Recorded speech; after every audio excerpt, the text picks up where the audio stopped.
श्री सद्गुरु महाराज की जय।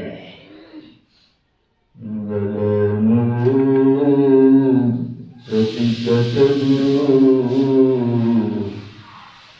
मिलवे सर्वदा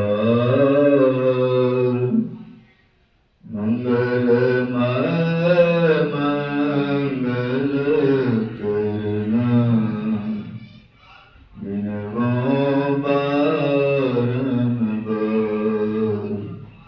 मेरा मुझ में कुछ नहीं, जो कुछ है गुरु को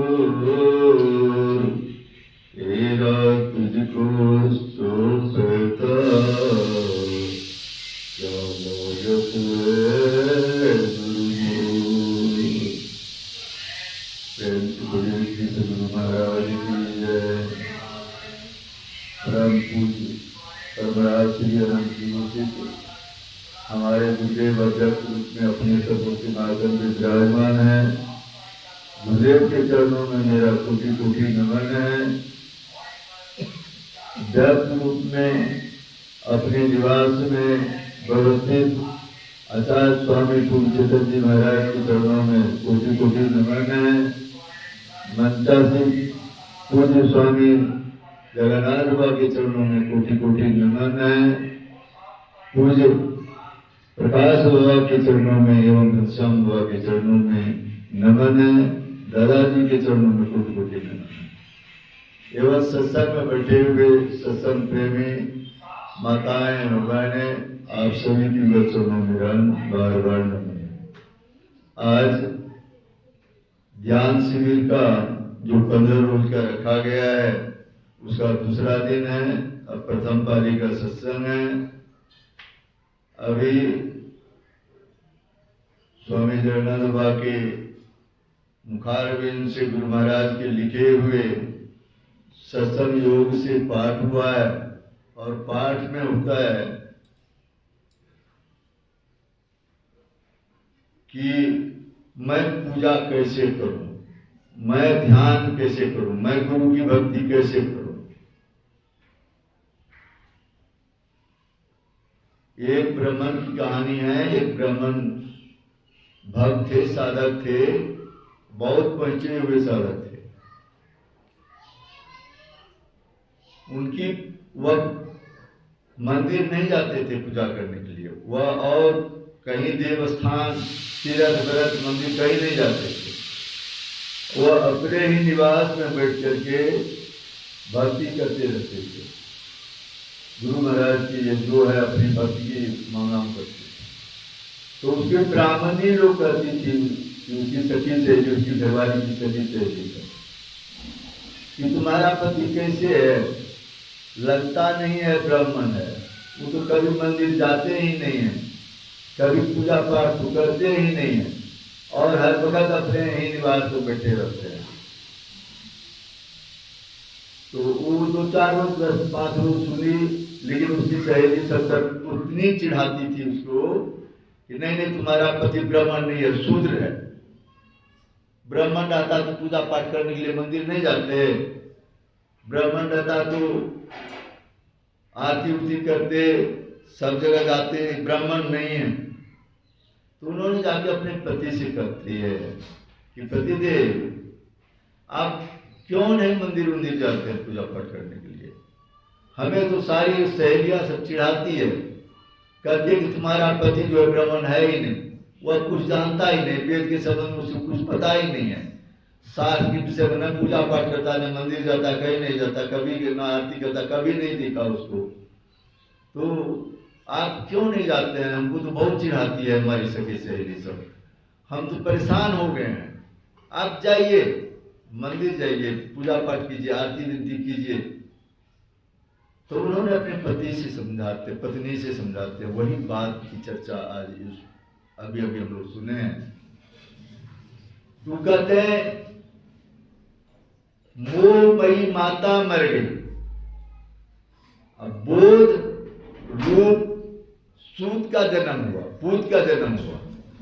अब इस छूतक में हम कैसे पूजा करें। मरने पर भी छूतक लगता है और जन्मने पर भी छूतक लगता है। अब मोटा मोटी मान लीजिए जिसका परिवार बहुत बड़ा, हम सारे परिवार ही हैं, एक सारे परिवार ही हैं, और डेली जन्मता है डेली मरता है, सब तो छुट्टा लगा हुआ ही है। अब कैसे मैं पूजा करूं, कैसे मैं मंदिर जाऊं, कैसे मैं देव घर जाऊं, कहीं आरती कैसे करूं, सब लोग तो छुट्टा ही छुट्टा है। मेरी मोहमती मैं माता मर गई, मुझे मोह नहीं है संसार से, परिवार से, दुनिया से। एक मोह है हमारी उस प्रीतम से, जिस प्रीतम को मैंने अंदर में बसा लिया हूं।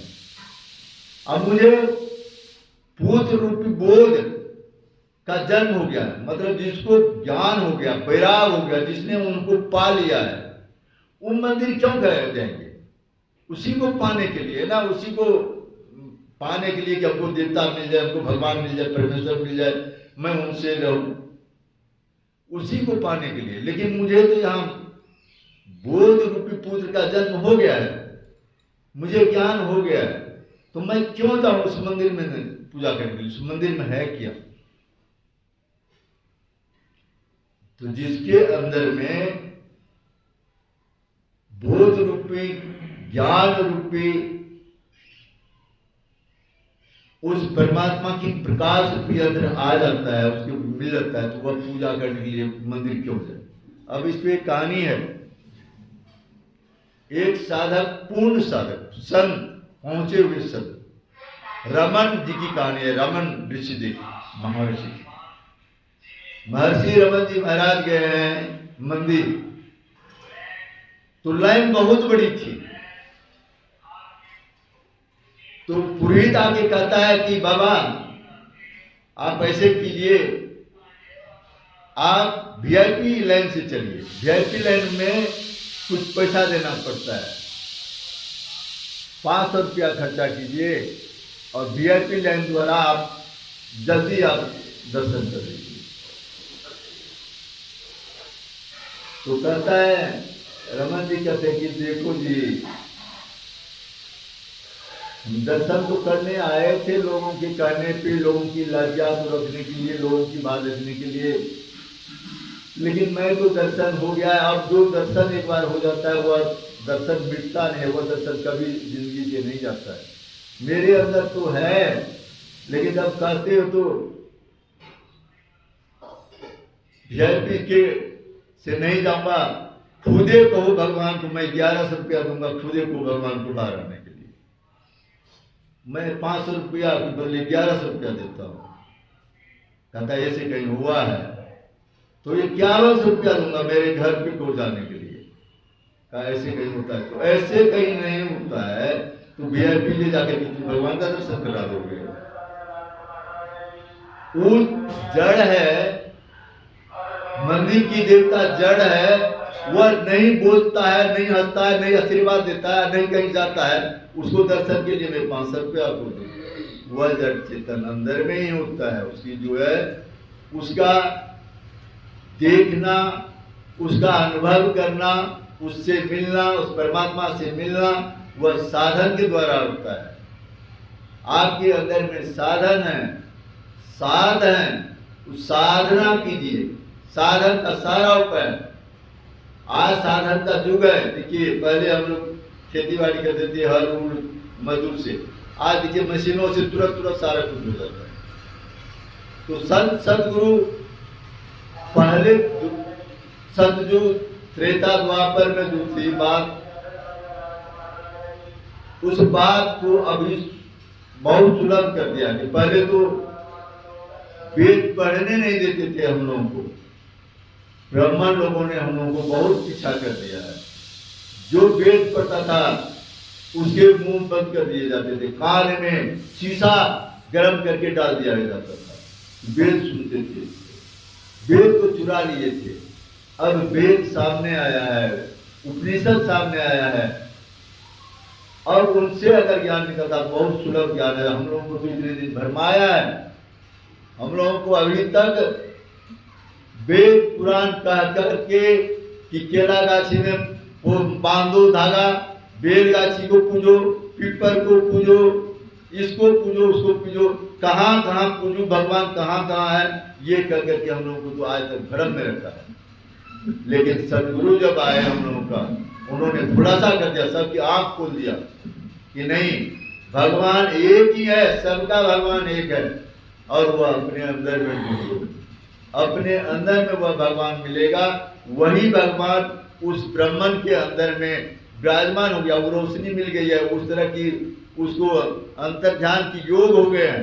तो वो अपनी पत्नी से कहते हैं कि मैं छूतक हूँ, मुझे पुत्र जन्म ले लिया है, बोध रूपी ज्ञान रूपी पुत्र मेरे अंदर में जन्म ले लिया है, अब मैं कहीं नहीं जाऊंगा। इसी तरह हम लोग भी कहीं ना जाए, ध्यान साधना करें, सदगुरु की युक्ति के द्वारा हम लोग अगर भक्ति करेंगे, ध्यान साधना योग करेंगे, जैसे बताया, अगर ठीक ठीक करेंगे तो हम भी उस चीज को, उस तत्व को, जिस तत्व को पाने के लिए हम लोग जो अभी तक घर द्वार छोड़ के यहाँ आए उसको पा लेंगे। यही आज का विषय था, इसी पे हम लोग अभी सुने।